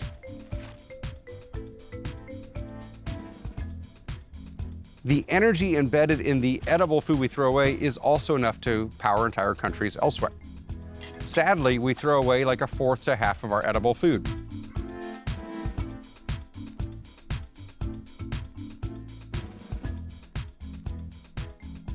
Okay, so Michael, here we are. We're surrounded by water. Yeah. And what's the relationship between water and energy? The water-energy relationship is twofold. One is we use a lot of water for energy. We use water to cool power plants. We use water to irrigate biofuels. We use water for oil and gas production. We use water to make steam at refineries. In fact, if you look all up and down the energy supply chain, water is at every step. Our well is dry. Dead. Yeah, it's dead. This is where the water, that would be the full mark. It's not a fantasy apocalypse movie landscape. It's now, and it's real. So the grid might be strained if you don't have water available for cooling, at least the way we have most power plants today, where they use heat, they then need water for cooling. Modern forms of like solar panels and wind turbines don't need water cooling. The average life for PV panels is what, 20 years? 20, 25 years, yeah. 20, 25 years. Maybe, so if they maybe say, 30 years, yeah. So the people say, well, it takes 7 years of energy to produce this PV panel, but then that means you're getting 18 years of energy free, so you've cut down. Even then you get 18 years energy for free, yeah. Yeah. So John Q. Public, I'm like, hey man, I want to put some money into your solar farm. No, not until the government gets involved with things, puts us into a pari passu position with fossil fuels. I've got a lot of friends who are in the renewable business, and there's a really big problem in terms of, you've got the power purchase agreement, you've got all the permitting done, you've even got interconnect agreements, except what's happening is grid companies are delaying and not letting them on the grid. What's going on with that? I think one of the challenges we have is who has access to the infrastructure, and democratizing the infrastructure is a way to open it up so that more solutions can be brought forward. This is something we did with telecommunications in the 80s with AT&T. AT&T had built out all the wires and poles, and they were required to open up their infrastructure for other companies. And that's why we have so many phone companies and long distance companies now that we didn't have before. The same thing could happen with democratizing the electrical infrastructure. more solutions would be plugged in, more wind and solar, and we have more technologies along the way. And this is where long-range planning, stable governments really matter. Kind of what I'm hearing is it's not a technology problem. No, not a technology It's not problem. an engineering problem. No. It's a financial engineering problem. Energy poverty, lack of food, income inequality. So it's up to us now to form the policy that is going to help bridge this gap. In 1941, when the United States went to war, people saved tin cans and aluminum and gave up, women gave up buying nylon stockings, and everything was done for the war effort. But the war was there, was right in front of us, and young men were being drafted and sent overseas, and casualties were coming home, and this is different. It requires the same type of reorganization or commitment. But why didn't they call on me? I could have done something.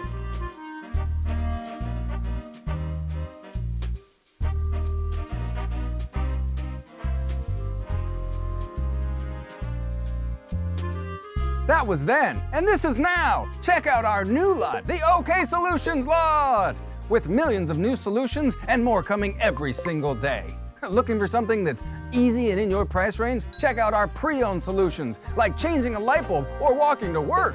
Or our mid-size selections, like regenerative agriculture or a price on carbon. Or you'll love a variety of brand new solutions with that brand new solution smell, like deleveraging climate risk from the derivatives market, or the million-mile battery, which is coming soon. Just listen to one of our satisfied customers. Michael, you are now in charge of the United States energy policy, and you have free reign. How would we make the transition? For national security reasons, and for economic reasons, and for environmental reasons, there are many reasons to do this, we need to harden, improve, and expand our grid, maybe even using the interstate highways. We already have the rights of way, and put lines above ground or below ground, create a national network, and then it will span and reach to the sunny, windy areas, and already connects to the urban areas. And once we have the network, we can plug in whatever we want, build the infrastructure first, then the energy will follow. But we have to put a price on pollution. We'll take the money from the price on pollution to pay to clean up the trash. So let's take the United States, 6 billion tons of CO2 a year put in the atmosphere. And let's say we're willing to pay, I don't know, $30 a ton to remove it. That works out to, if I'm doing my math correctly, $180 billion a year. Sounds like a lot of money. That's less than what we spend on just dealing with trash from cities. Why not spend another couple $100 billion cleaning up the waste in the atmosphere? Let's take the CO2 and put it into the soil. Like, let's pay farmers to take CO2 out of the atmosphere into the soil.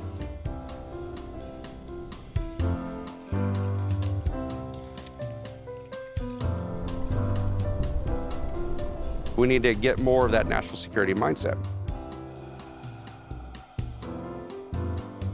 If you have a built to last strategy, then you do want to look at what's happening in these longer horizons, and it's absolutely critical.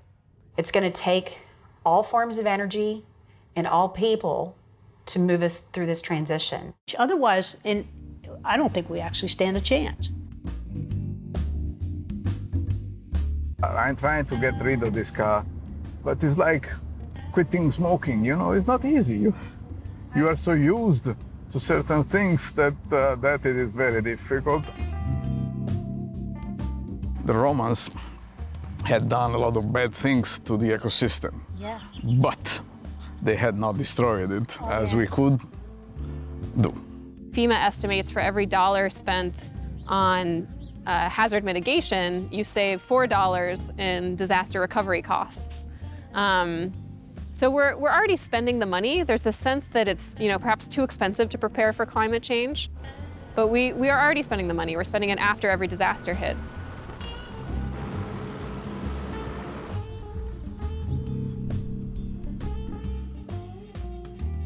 When I was growing up, there was the draft.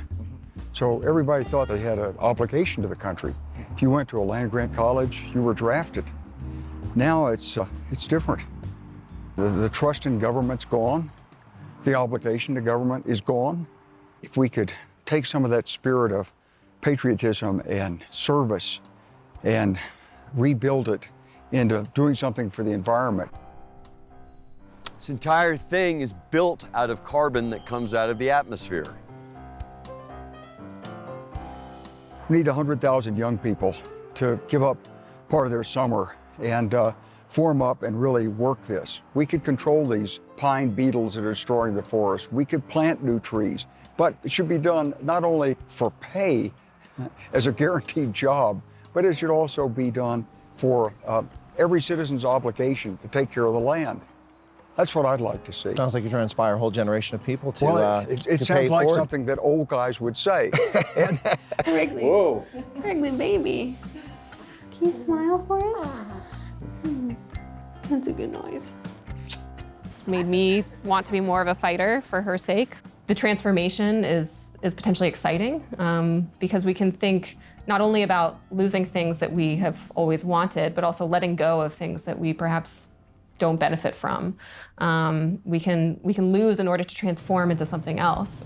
It's not as kind of confident that things will be okay, but it finds possibility in the ways that things will have to change in kind of really dramatic ways.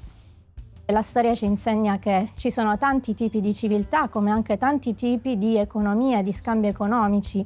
Quindi effettivamente quella medievale fu un'economia semplicemente diversa. È vero che si adattò alla scarsità di risorse, ma comunque significò anche un nuovo modo di pensare e di rapportarsi all'esistenza. And so we are looking at diversifying the types of crops that we are wanting to plant and also work with conservation type programs to help preserve species and habitat and let nature take its course and bring back species that we need and that the crops actually need to be productive.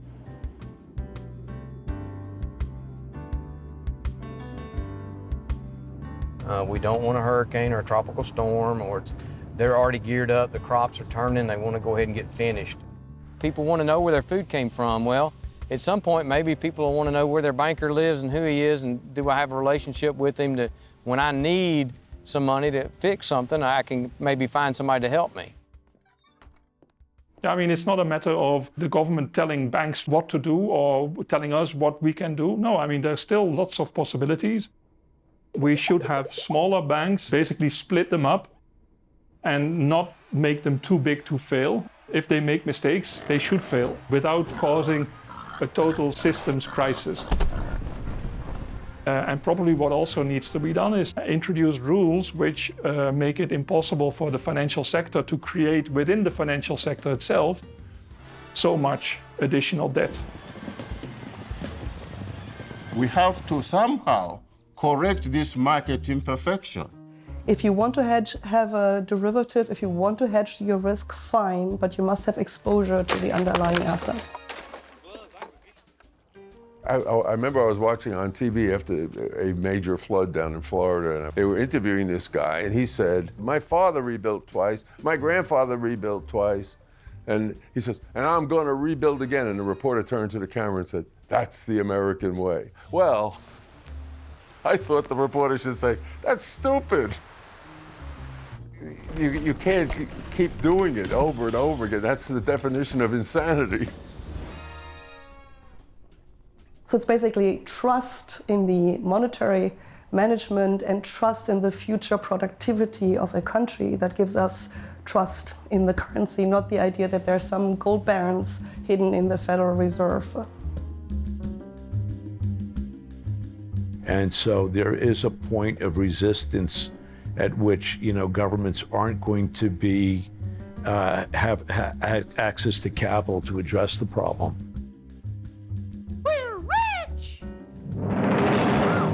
The fear is if we cannot bail out the system anymore, it will come crashing down with huge side effects. The hope, and that sounds a little cynical, but I think the hope is that we probably can reorder our system only after a crash. I think human history suggests that we are unable to make really fundamental change in the way we live and the way we organize ourselves without such a crash. Nobody wants it, and I'm the last person who wants it. If I think back to the 1930s, and I'm German, right? And you think about what the repercussions of a major crisis can be. We just don't know how we will get out on the other end of the tunnel. I think without this crisis, I just don't see enough political leverage to fundamentally alter the way we organize our financial system.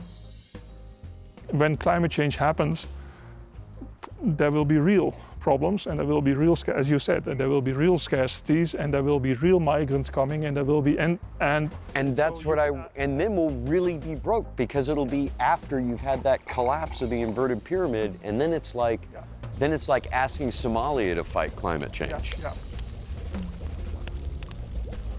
So your criticism would be that we're not facing reality and not adapting to it. That's correct. My answer to that is I still have faith in democracy. I believe we can do it as a people.